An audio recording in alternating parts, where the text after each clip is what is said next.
بسم اللہ الرحمن الرحیم ایاک نعبد و ایاک نستعین۔ میرے پاکستانیوں، جو ہمارے لیے سب سے تشویشناک چیز ہم سب کے لیے ہے وہ کیا ہے؟ 12 لاکھ پاکستانی جب سے یہ حکومت آئی ہے ملک چھوڑ کے چلے گئے۔ لیکن یہ 12 لاکھ پاکستانی کون سے پاکستانی ہیں؟ یہ وہ پاکستانی ہیں جن کو دنیا تیار ہے اپنے ملکوں میں لینے کے لیے۔ یورپ، امریکہ، کینیڈا، یہ اس طرح کے ملک یہ تیار ہیں ان کو لینے کے لیے، کیونکہ پروفیشنلز ہیں۔ یہ وہ لوگ ہیں جن کی ڈیمانڈ ہے دنیا سے باہر، یہ کہیں بھی جا سکتے ہیں۔ اور یہ کیونکہ یہ پروفیشنلز ہیں، ان کی کوئی ڈاکٹرز ہیں، کوئی اب لسٹ ہے پوری، کوئی انجینئرز ہیں، یعنی وہ لوگ جو ایک معاشرے کو آگے بڑھاتے ہیں، جو ایک معاشرے کی ترقی کے اندر پورا حصہ لیتے ہیں، وہ لوگ ہیں جن کو اس ملک کی بہت ضرورت تھی۔ اب وہ چھوڑ کے چلے گئے۔ 12 لاکھ لوگوں کا جانا صرف یہی نہیں کہ یہ وہ لوگ ہیں جن کو آرام سے ویزا بھی مل گیا، ان کو آرام سے ان کو نوکریاں بھی باہر مل گئی۔ یہ وہ لوگ ہیں جو پھر اپنا پیسہ بھی باہر لے کے گئے ہوں گے، کیونکہ خالی ہاتھ تو نہیں جانا تھا، تو انہوں نے پھر یہاں سے روپیوں کو ڈالرز میں کنورٹ کیا اور پھر ڈالرز باہر لے کے گئے۔ تو سوچیں کہ اس کی کتنا نقصان ہوا ہوگا پاکستان کو۔ اب یہ سوچیں کہ یہ کیوں ہو رہا ہے، کیوں لوگ چھوڑ کے جا رہے ہیں۔ وہ لوگ، پھر سے میں کہتا ہوں کہ جو ایک ملک کی ترقی کی بنیاد رکھتے ہیں وہ جا رہے ہیں۔ وہ اس لیے جا رہے ہیں کہ ان کی امید ختم ہو گئی ہے ملک سے۔ یہ امید کیوں ختم ہوئی ہے؟ یہ امید اس لیے ختم ہوئی ہے کہ جو 30 سال سے اس ملک کو تباہی کے اندر جن کا پورا ہاتھ تھا، جو چوری کر کر کے ملک کا پیسہ منی لانڈر کر کے باہر لے کے جا رہے تھے، جن کے اوپر کرپشن کے کیسز کے اوپر کتابیں لکھی ہوئی تھیں، جن کی دنیا کے باہر ان کے اوپر ڈاکیومنٹریز، 2 BBC کی ڈاکیومنٹریز بنی تھی، جن کے اوپر باہر کے اخباروں کے اندر ان کی چوری کا لکھا ہوا تھا، اور کتابیں 3-4 کتابیں ہیں جو لکھی گئیں، جس میں کیپٹلزمز ایکلیز ہیل، ایک ریمنڈ بیکر کی کتاب، اس کے اندر لکھا ہوا ہے کہ ان کے جو پہلے دور میں 90 کی دہائی میں انہوں نے کتنا پیسہ چوری کیا تھا اور ملک سے باہر لے کے گئے تھے۔ تو یہ وہ 2 مافیاز، ان کو اوپر آ کے بٹھا دیا۔ لوگوں نے تھوڑی دیر سوچا کہ چلیں جی ٹھیک ہے، الیکشن آئے گا تو ہم ان کو تب ان کے خلاف کھڑے ہوں گے۔ پھر جب انہوں نے دیکھا کہ پولیٹیکل انجینئرنگ ہو رہی ہے یہاں، اور جو ملک کی اسٹیبلشمنٹ ان کے ساتھ کھڑی ہو گئی ہے، اصل مایوسی تب ہوئی ہے کہ وہ لوگ جو یہ سمجھتے تھے کہ اس ملک کی اسٹیبلشمنٹ چلے جیسی بھی ہے، اس نے غلطیاں کی ہوگی، مارشل لا لگے ہوں گے، لیکن وہ ملک کا سوچتی ہے، کیونکہ ان کا جینا مرنا پاکستان میں، ان کے انٹرسٹ پاکستان میں۔ تو جب وہ ان لوگوں کے ساتھ کھڑی ہو گئی اور پولیٹیکل انجینئرنگ شروع کر دی ان لوگوں کو پھر سے جتانے کی، اور مایوسی تب چھائی، نا امیدی اور مایوسی کب چھائی کہ جب انہوں نے تماشا دیکھا کہ جو ملک کی سب سے بڑی پارٹی ہے، 70% سے زیادہ جس کی ایکسیپٹیبلٹی آج پاکستان میں ہے، ساری سرویز کہہ رہی ہیں کہ یہ پارٹی جیتے گی اور قوم اس کے ساتھ کھڑی ہے، 37 میں سے 30 بائی الیکشن یہ جیت جاتی ہے پارٹی، اس کے باوجود کہ اسٹیبلشمنٹ ان کے ساتھ کھڑی ہوتی ہے، اس کے باوجود عوام بتا دیتی ہے کہ وہ کیا چاہتی ہے۔ جب وہ دیکھتے ہیں کہ اس پارٹی کو کرش کرنے کی کوشش کی جا رہی ہے، اس کے اوپر ہر حربہ استعمال کیا جا رہا ہے، پورا 9 مئی کا ڈرامہ جو انشاءاللہ مجھے کبھی بھی موقع ملا میں ثابت کروں گا کہ وہ سارا ڈرامہ کیا گیا تھا PTI کو کرش کرنے کا۔ اس کا کوئی مقصد یہ نہیں تھا کہ انہوں نے کوئی غدار پکڑنے تھے، یعنی یہ خیر اب تو ہمارے پاس ایویڈنس بھی آ گئی ہے، وہ جب موقع ملے تو ہم بتائیں گے کہ کیسے پری پلان کر کے اور پھر ایک ٹریپ کرنے کی کوشش کی گئی ہے پارٹی کو، اور پھر ورکر سارے ہزاروں ورکر اندر ڈال دیے، سینئر لیڈرشپ اندر ڈال دی، پھر وہ جو باہر نکلتا تھا صرف کہ میں جی پارٹی چھوڑ رہا ہوں تو وہ باہر نکل سکتا ہے، اور پھر یہ بتایا گیا کہ یہ فوج کے خلاف ہے، یعنی تحریک انصاف فوج کے خلاف ہے۔ کون اپنی فوج کے خلاف ہوگا؟ اچھا، اور کون اپنی فوج کے اوپر حملہ کرے گا؟ کوئی جیت سکتا ہے اپنی فوج کے اوپر حملہ کر کے؟ کیا وہ نہتے لوگ اور وہ جو عورتیں ہیں جو ابھی بھی پکڑی ہوئی ہیں عورتیں، کیا ان کے ذریعے ہم نے حملہ کرنا تھا فوج کے اوپر؟ تو یہ پورا ایک پلان، ایک پروپیگنڈا کیمپین، میڈیا کے منہ بند کیا گیا، میڈیا کے اندر پوری ایک کیمپین چلائی گئی اور لوگوں کو یہ بتانے کی کوشش کی گئی کہ یہ دیکھیں جی کتنے برے لوگ ہیں، یہ ملک کے غدار ہیں. جس طرح کے لوگوں کو نہیں پتا کہ جو اوپر بٹھائے ہوئے ہیں وہ کون ہیں. یا تو لوگ بھیڑ بکریاں ہیں کہ ان کو پتہ ہی نہیں کہ اوپر کون بیٹھے ہوئے ہیں. کیا ان کا لوگوں کو 30 سال سے نہیں دیکھ رہے؟ کیا وہ لوگ جو ملک کا پیسہ چوری کر کے باہر لے کے جاتے ہیں اور جن کے بڑے بڑے محلات ہیں، جن کا بڑا اچھا رہن سہن ہے، جن کی بزنسز ہیں، جن بچے باہر ہیں، علاج باہر ہیں، چھٹیاں باہر ہیں، کیا وہ ملک سے زیادہ پیار کرتے ہیں؟ لیکن وہ لوگ جن کا جینا بھر رہا پاکستان میں وہ غدار ہے. تو کیا یہ قوم مان لے گی؟ اور مایوسی اس لیے کہ پولیٹیکل انجینئرنگ کی جا رہی ہے پی ٹی آئی کو کرش کر کے کہ یہ لوگوں کو پھر سے لے کے آئیں. اور پھر یہ جو نئے کوششیں ہو رہی ہیں کہ جی نئی پارٹیز بنائی جا رہی ہیں اور پی ٹی آئی کے لوگوں کو ادھر دھکیلا جا رہا ہے، کیونکہ انہیں یہ پتہ ہے کہ پی ٹی آئی کے لوگوں نے ان دونوں پارٹیز کو تو پاس جانا نہیں، کیونکہ سب کو پتہ ہے ان کا ووٹ بینک ہی نہیں ہے. تو پھر پی ٹی آئی کا کوئی جی یہ جو آج نئی بھی پارٹی بنی ہے اور پھر اس سے پہلے بھی کہ پی ٹی آئی لوگوں کو وہاں دھکیلا جائے. اب میں صرف مجھے حیرت ہوتی ہے کہ جو بھی یہ پلاننگ کر رہے ہیں، جو بھی یہ سوچ ہے اس کے پیچھے، کوئی ان کو تو کوئی ان کا احتساب ہوگا کہ یہ کر کیا رہے ہیں ملک کے ساتھ؟ کیا ان میں عقل ہے، سیاست کی سمجھ ہے، کیا ملک کی تاریخ کی سمجھ ہے، کیا ان کے پاس تعلیم ہے؟ تربیت تو مجھے پتہ نہیں ہے، کیونکہ جن کے پاس تربیت ہو وہ یہ نہ کریں جو حربے استعمال کیے جا رہے ہیں. لوگوں کے گھر توڑے جا رہے ہیں، بچوں کا نہ دیکھتے ہیں، نہ بوڑھوں کا دیکھتے ہیں، بزرگوں کا نہیں دیکھتے، عورتوں کا نہیں دیکھتے، بزنسز بند کر رہے ہیں، ہر قسم کی بلیک میل کی جا رہی ہے جو پاکستان کی تاریخ میں کوئی تصور بھی نہیں کر سکتا یہ ہو سکتا ہے. کسی پاکستان کی پولیٹیکل پارٹی کے ساتھ آج تک وہ نہیں ہوا جو آج ہمارے ساتھ کیا جا رہا ہے.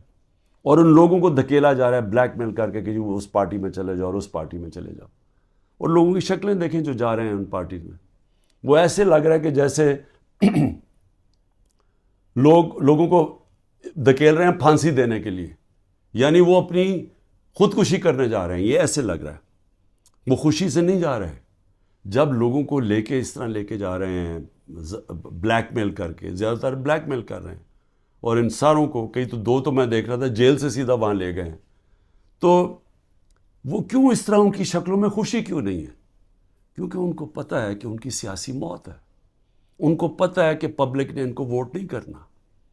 اور اگر کسی کو شک ہے تو یہ انشاءاللہ جب بھی، اب تو الیکشن لگ رہا ہے کہ انشاءاللہ ہو ہی جائیں گے، وہ جب بھی الیکشن ہوں گے تو آپ کو نظر آ جائے گا کہ لوگوں نے ووٹ کس کو ڈالنی ہے. لیکن میں تو وہ سوچ رہا ہوں کہ کیا لوگوں کو جو یہ کر رہے ہیں پیچھے بیٹھ کے، جو برینز بیٹھی ہوئی ہیں، کیا ان کو سمجھ نہیں آ رہی کہ گراؤنڈ کے اوپر سچویشن ہے کیا آج پاکستان میں؟ کیا ان کو یہ نہیں پتا کہ یہ پہلی دفعہ 1970 کے بعد پاکستان میں یہ ماحول بنا ہے کہ نظریہ، پہلی دفعہ نظریاتی پولیٹکس ہو رہی ہے. ووٹر نے نظریے کے اوپر ووٹ ڈال لی ہیں، شخصیتیں ختم ہی ہو گئی ہیں. آپ جو مرضی کر لیں کہ جتنے جو 1970 میں کیا ہوا تھا، بڑے بڑے نام تھے، ایسے نام تھے کہ انہوں نے کہا ہمیں کیمپین کرنے کی ضرورت نہیں ہے 1970 میں. تو ایک دم نظریہ ویسٹ پاکستان میں آیا اور 84 سیٹیں جیت گیا 137 میں سے ذوالفقار علی بھٹو. لیکن اس سے بڑا جو سیلاب آیا وہ اس پاکستان میں آیا. میرے خیال میں 168 میں سے 162 سیٹیں جیت گیا مجیب الرحمان. اور وہ کیا چاہ رہا تھا؟ انصاف چاہ رہا تھا.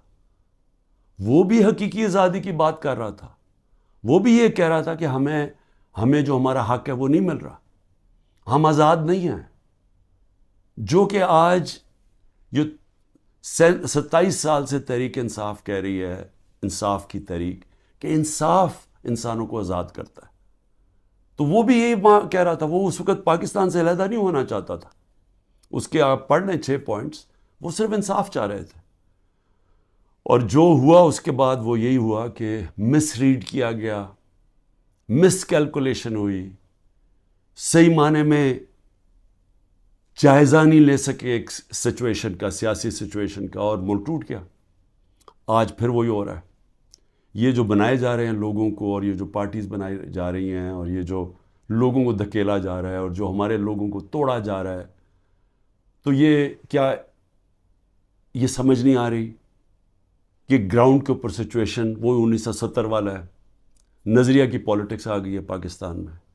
کیا یہ بائی الیکشن پہ نہیں نظر آیا کہ قوم نے کیسے لوگ نکلے ہیں، اور پہلی دفعہ sitting government back by the establishment وہ ہار جاتی ہے؟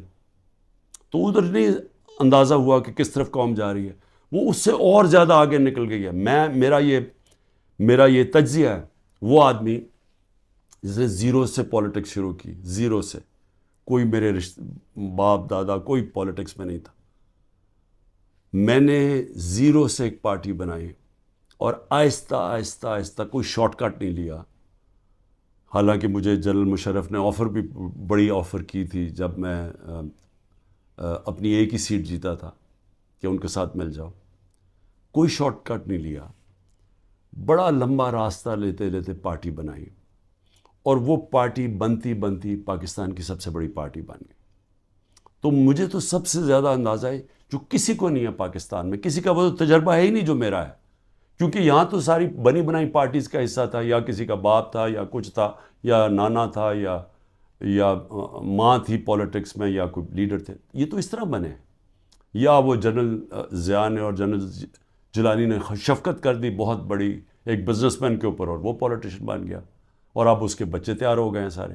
لیکن انہوں نے کوئی خود تو پارٹی نہیں بنائی، انہوں نے خود تو زیرو سے کوئی پارٹی نہیں بنائی. تو میں آج آپ کو کہہ رہا ہوں کہ عوام جدھر کھڑی ہے، یہ جو بھی حرکتیں کر رہے ہیں، اس سے صرف نفرتیں بڑھ رہی ہیں. اس سے کوئی الیکشن کے اوپر جو بھی کیلکولیشن ہے یہ غلط ہونے والی ہے. یہ جیسی جب الیکشن اناؤنس ہوں گے، پلان بنا ہوا ہے عمران خان کو ڈسکوالیفائی کرنا. بڑی تیزی سے کیسز آگے بڑھائے جا رہے ہیں، اور بڑی کسی تیزی سے کہ کسی نہ کسی طرح اس کو ڈسکوالیفائی کرو اور یا اس کو جیل میں ڈالو. اور وہ میں تیار ہوں اس کے لیے. مجھے پتہ ہے کہ میں نے اپنی ساری پارٹی کو بتا دیا کہ یہ اگلے ہفتے سے پوری تیاری کر لو کہ میں آپ کے ساتھ نہیں ہوں گا، تو اس کی بھی میں تیاری کر رہا ہوں. لیکن میں کچھ اور کہہ رہا ہوں. کیا اس سے یہ پولیٹیکل انجینئرنگ کامیاب ہو جائے گی؟ میرے خیال میں اتنا زیادہ دھاندلی کرنی پڑے گی کہ سارا الیکشن کا پروسیس ہی ختم، ڈسکریڈٹ ہو جائے گا. جس طرح وہ سندھ میں الیکشن کرواتا ہے وہ زرداری، وہ الیکشن تو ہوتا ہی نہیں ہے. پولیس پوری پکڑ کے لوگوں کو اندر ڈال رہی ہے، باقی جو یا پیسے دے کے خرید لو اور یا پھر جیل میں ڈال دو، اور اس کے بعد الیکشن کروا دو. یہ تو الیکشن نہیں ہے. یہ تو جو لوکل گورنمنٹ الیکشن یا بائی الیکشنز میں، تو جو اصل الیکشن ہے پاکستان کا، اور 25 کروڑ لوگوں کا الیکشن ہے، اگر یہ الیکشن ٹھیک نہ کروایا گیا، اس کے اپنے اثرات ہیں. وہ اور ڈی اسٹیبلائز کرے گا. اس ملک کے اندر سیاسی استحکام آئے گا ہی نہیں، اور جب تک وہ نہیں آئے گا تو میں بار بار کہتا ہوں تو معاشی استحکام نہیں آ سکتا. تو ہم تو اور ڈوبتے جائیں گے، جو قرضوں کے اندر ہم ڈوبتے جا رہے ہیں. آمدنی سکڑتی جا رہی ہے، قرضے بڑھتے جا رہے ہیں، قیمتیں بڑھتی جا رہی ہیں، لوگ غربت کی لکیر سے نیچے جا رہے ہیں، بے روزگاری بڑھتی جا رہی ہے. تو ہم تو اس طرف جا رہے ہیں. تو وہ تو تب ہی ٹھیک ہوگا جو کہ صرف صاف اور شفاف الیکشن سے ملک بچ سکتا ہے. لیکن اسٹیبلشمنٹ دوسری طرف لے کے جا رہی ہے. چھوٹی چھوٹی پاکستان میں پارٹیز چھوٹی چھوٹی لے آئیں. پلان تو یہ ہے کہ وہ ہر کسی کو تھوڑی سیٹیں دلوا دیں، وہ سارے اوپر، اور اوپر سے پھر اسٹیبلشمنٹ کنٹرول کرے گی پاکستان کو. تو اس سے تو ملک ٹھیک نہیں ہونے لگا. جو ملک کی ضرورت ہے وہ اس کی اپوزٹ ہے، وہ بالکل متبادل ہے اس کے. اور وہ کیا ہے کہ صاف اور شفاف الیکشن ہو، ایک پبلک مینڈیٹ سے پارٹی آئے پاور پہ، اور وہ پھر رول آف لا قائم کرے. دیکھیں جو لوگ چھوڑ کے جا رہے ہیں وہ جنگل کے قانون سے بھاگ رہے ہیں. تو جب وہ دیکھتے ہیں کسی کے گھر میں بھی توڑ کے گھس جاؤ، بیوی بچوں کو پکڑ لو، رشتہ داروں کو پکڑ لو، بزنسز بند کر دو، تو خوف آ رہا ہے لوگوں کو. پہلے تو کبھی ایسے سنتے ہی نہیں تھے. نہیں تو بیچارے غریب لوگوں سے ایسے ہوتا تھا نا. یہ میں اپنی پارٹی کو پہلی دفعہ میں اپنی پارٹی کو کہتا ہوں، جو ہمارے سے ہو رہا ہے یہاں کمزور سے ہمیشہ ہوتا رہا پاکستان میں، جب طاقتور کے سامنے کھڑا ہوتا ہے. اور اسی لیے ملک آگے نہیں بڑھ سکتا، کیونکہ اس ملک کے اندر انصاف ہی نہیں ہے. تو یہ تو انصاف کی ساری حدیں ہی توڑ دی ہیں. یہ تو وہ نظام آ گیا جو کہ ہم کوئی تصور ہی نہیں کر سکتا تھا کہ پاکستان یا دنیا کی کسی جمہوریت میں آئے. تو جب اس طرح کے حالات ہیں تو لوگوں کی نا امیدی تو بڑھنی ہے, مایوسی تو بڑھنی ہے, لوگوں نے تو جانا ہے چھوڑ کے. اس لیے میں آخر میں یہ کہنا چاہتا ہوں کہ یہ جو ایکسپیریمنٹس کر رہے ہیں یہ پہلے فیل ہو چکے ہیں, اور اس ملک کے اندر جو 90 کی دہائی کی سیاست تھی وہ ختم ہو چکی ہے.